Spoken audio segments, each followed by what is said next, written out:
Now let's further simplify the GCN filter using the Laplacian. So here the filter signal is written in terms of theta 0 and theta 1. Here what we have done is we have actually substitute the normal Laplacian matrix definition. L is equal to I minus D raised to minus 1 by 2, A D minus 1 by 2. And that leads to a simplification.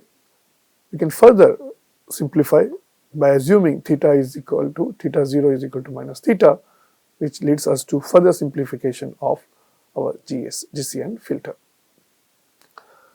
Note that A plus D raised to minus 1 by 2, A D raised to minus 1 by 2 has eigenvalues in range of 0 and 2. And when we repeatedly apply this particular filter to a same signal, there is a possibility will leads to a numerical instability while learning process. And hence, we would like to avoid this numerical instability. So what we are going to do is, we are going to use this normalization trick to further normalize the adjacency and degree matrices so that f d tilde raised to minus 1 by 2, a tilde and d tilde raised to minus 1 by 2 into original signal. Now here a tilde is a plus I adjacency matrix with plus 1, while di tilde is a degree matrix with a renormalized, where each I element is equal to summation over a tilde I j, where summation over all the j. What is the importance of this particular renormalization? Not only in terms of numerical instability handling, but also we will realize that this particular matrix, when we examine the ijth element is 0 when node Vi and Vj are not connected, while Vj, Vi and Vj are connected nodes, then the ijth element is non-zero. In this case, we can also aggregate features information from the one-hop neighborhood also. And the interesting fact here is then GCN filter can be looked at the spatial base filter, which try to actually use neighbors information to actually filter the or update the features of the nodes. And hence, it updates the features based on the direct connected neighbors in the graph. So far, we have looked at single graph signals or one channel graph signal and its filtering. In one channel graph signal, we have each node and its corresponding one feature. However, in reality, in a practice, there are situations where multiple channels are associated with each node. For example, molecular graph or even social media network graph, where each node has several features. For example, in a social media networks, node can have features like genders or job type or hobbies of different kinds, etc. Now, how to handle multi-channel graph signals is a question we need to address. Particularly, what we want to do is we want to move from single filter and extend it to a multi-channel graph signals. So here, what we are interested in is following. We are interested in generalizing the filtering operation from scalar value to a vector value of features for each node. What we are going to do is we are going to use our idea of using filters in a single channel for a multi-channel in a bit different way.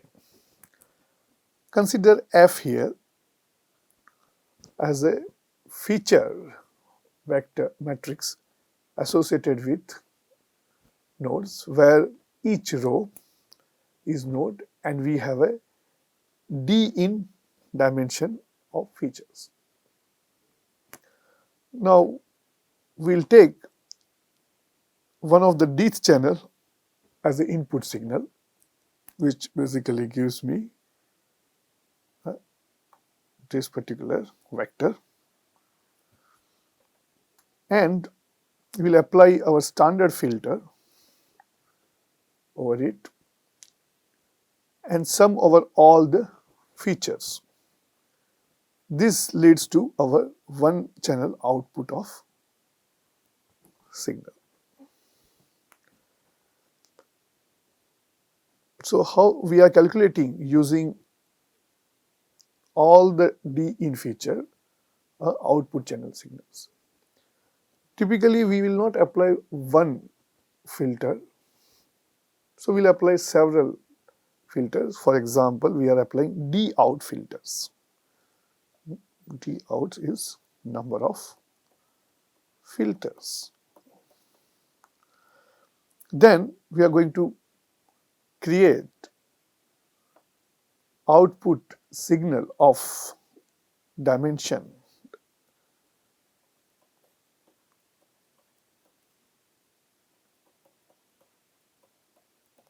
cross D out, where each column is actually obtained by this manner and the filter applied here. So in this manner we can get multi-channel graph signaling or filtering of multi-channel graph signals. Here, as I told you, we use D out filter to generate D out channel signal.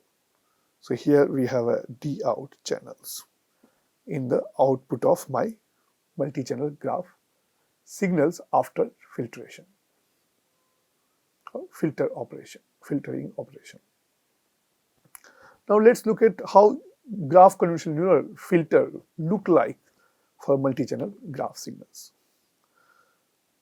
The same idea we are going to apply. If you recall, we are going to parameterize with theta and we are going to substitute this particular term which use some modified adjacency and degree matrices. And we are applying that on the feature as we did earlier. There are not much changes between multi-channel input and multi-channel signal graph signal filtering and single channel graph signal filtering. But here we have some advantage. If you look at this particular formulation, we see that this is a linear parameter for all D in. Then we can rewrite this particular graph filtering for multiple input and output as a simple matrix multiplication, where theta are the parameters which we want to learn and the remaining are the features, input feature, some filtering operations through structure and get the output filter. And here theta are D in cross D out filter parameters which are typically unknown.